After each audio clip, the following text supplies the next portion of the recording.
কুরআনুল কারীমের একটা বড় সূরা আছে, যে সূরার নাম হচ্ছে সূরা আল বাকারা। সূরা আল বাকারা এটা মাদানী জিন্দাগি। রাসূল করিম সাল্লাল্লাহু আলাইহি ওয়াসাল্লামের মদিনার মধ্যে যে সূরাটি নাযিল হয়েছে সেগুলিকে মাদানী বলা হয়। রাসূলের জিন্দাগি হচ্ছে 3 ভাগে বিভক্ত। কয় ভাগে? এটা বুঝে নেবেন, শিক্ষার প্রয়োজন আছে। আমাদের একজন দিলীপ কুমার বড়ুয়া ছিল, ডিসি মহোদয়। তিনি কোরআনুল কারীমকে কিভাবে বলতেন আল্লাহ জানে, কিন্তু এমনি পড়ালেখা পড়তেন উনি, দিলীপ কুমার বণিক। 2018-19 পর্যন্ত সেই উনি ছিল। তা আমরা মুসলিমেরা কোরআনুল কারীমের প্রতি যত্নবান না, একটু যত্নবান হতে হবে, পড়তে হবে। এটা আপনাদেরকে বোঝানোর জন্য বলছি। সব থেকে বড় সূরা হচ্ছে আয়াতুল কুরসির একটা আয়াত, আর সূরার মধ্যে বড় হচ্ছে সূরা আল বাকারা। রাসূলের জিন্দাগি 3 ভাগে বিভক্ত, মাক্কি, মাদানী আর নবুয়তের আগ পর্যন্ত। নবুয়তের আগ পর্যন্ত 1 ভাগ, নবুয়তের পরে মক্কির জিন্দাগি 13 বছর 1 ভাগ, মদিনার মধ্যে 10 বছর 1 ভাগ। 3 ভাগে বিভক্ত আমার নবীর জিন্দাগি। কয় ভাগে বিভক্ত? 3 ভাগে বিভক্ত। কথা কি বোঝা যায়? বুঝতেছেন কথা? রাসূলের জিন্দাগি কয় ভাগে বিভক্ত? 3 ভাগে বিভক্ত। এই 3 ভাগে বিভক্তের মধ্যে মাদানিয়তে হচ্ছে শেষের দিকে 10 বছর। এই মাদানী জিন্দাগির মধ্যে আমার নবীজি যে আল্লাহ পাকের কালামুল্লাহগুলি নাযিল হলেন, আয়াতগুলি নাযিল হলেন, আল্লাহ পাক কথাগুলি পাঠালেন, মানুষের জন্য মেসেজ দিলেন, এই বিষয়গুলি পাঠালেন। আল্লাহ সুবহানাহু ওয়া তাআলা কোরআনুল কারীমকে এত সুন্দর করে মানুষের জন্য পাঠালেন। এক কোরআনুল কারীম এত সুন্দর, জিনারা যখন শুনেছিল তখন বলছিল ইন্না সামি'না কুরআনান আজাবা। আহা, জিনেরা বলছে, একটা জিনের হায়াত 200 বছর, 300 বছর, 400 বছর, 500 বছর। জিনেরা বললাম এত আশ্চর্যজনক কোরআন, এত আশ্চর্যজনক কিতাব কিয়ামত পর্যন্ত শুনবো কিনা জানি না। আমরা অনেক নবীদের উপরে কিতাব নাযিল হয়েছে, জাবরের কথা শুনেছি, ইনজিলের কথা শুনেছি, তাওরাতের কথা শুনেছি, এত সুন্দর কথা আল্লাহর কালামের মতো আর শুনি নাই। সুবহানাল্লাহ, এত সুন্দর কথা, কোরআনের মতো কথা আর আমরা শুনি নাই। এই কোরআন দিয়ে আমরা আয়াতুল কুরসি দিয়ে সামনের দিকে যাচ্ছি। আয়াতুল কুরসির একটি ফজিলত আপনাদেরকে জানিয়ে দিয়ে সামনের দিকে অগ্রসর হবে ইনশাআল্লাহ। আয়াতুল কুরসি যদি ফরজ নামাজের পরে যদি কোনো আল্লাহর বান্দা বান্দানি যদি পড়ে, ফরজ নামাজের পরে সালাম পেরিয়ে আল্লাহু আকবার, আস্তাগফিরুল্লাহ গুলি পড়ার পরে যদি কেউ যদি আয়াতুল কুরসি একনিষ্ঠতার সাথে ইয়াকিনের সহিত যদি কেউ পড়ে, তার মৃত্যুটা হওয়ার সাথে সাথে আল্লাহ তাকে জান্নাত দিয়ে দিবেন। বলে সুবহানাল্লাহ। খুশি নাকি না খুশ? খুশি। আমরা আয়াতুল কুরসি অনেকে জানি, অনেকে জানে না।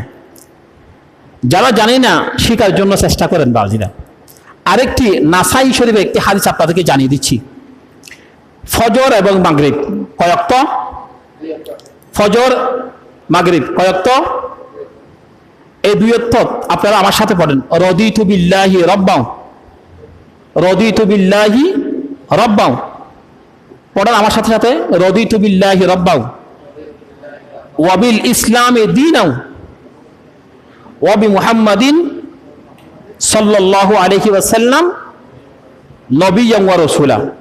এই হাদিসটা যদি আমরা যদি পড়ি, ফজরের নামাজের পরে 3 বার, মাগরিবের নামাজের পরে 3 বার, সর্বমোট কয়বার? 6 বার। এই 6 বার যদি পড়ি, নাসাই শরীফের মধ্যে আছে এই বান্দাকে আল্লাহর রাসূল সাল্লাল্লাহু আলাইহি ওয়াসাল্লাম কিয়ামতের দিন হাত ধরবেন। হাত ধরে, তুমি আমার হাদিসকে এত বেশি অনুসরণ করছো, মুহাব্বত করছো, আসো আমি তোমাকে আল্লাহর জান্নাত পর্যন্ত ঢুকাই দিচ্ছি। সুবহানাল্লাহ। আমি একটু উদ্যোগ নিয়েছি, আপনারা যদি আমি চাচ্ছি এশারের নামাজের পরে আপনাদেরকে নিয়ে কিছুক্ষণ বসে আল্লাহর কোরআন কিছু শিক্ষা দিব, আর কিছু হাদিসে নববী থেকে কিছু হাদিস আপনাদেরকে শোনাবো, যেগুলি পড়লে আপনাদের কম সময়ের মধ্যে বেশি ফজিলত পাওয়া যায়।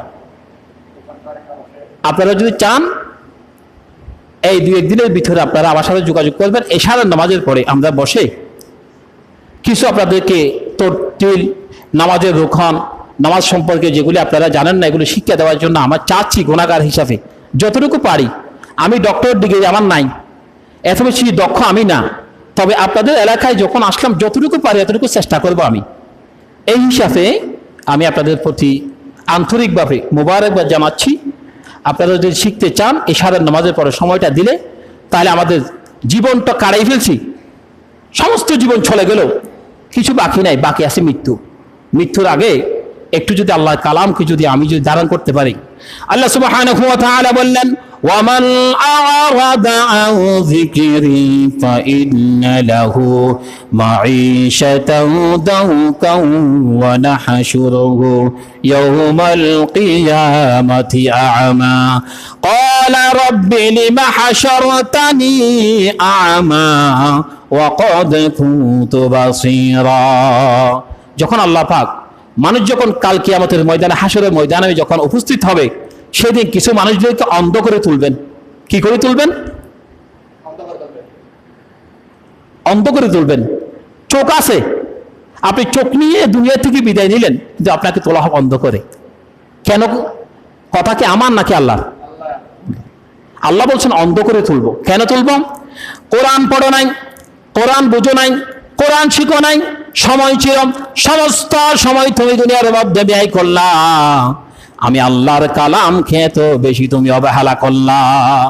প্রত্যেকটি বাড়ির মধ্যে কোরআন আছে, এই কোরআন প্রত্যেকটি চিন্তা করে বলে, ও বান্দা তোমাকে মা বোনদেরকে বিবাহের দিন কোরআন দেওয়া হয়েছে, এই কোরআন থাকের মধ্যে উঠিয়ে রেখেছে, আর নামাই না, তুলে রেখেছে আর নামাই না।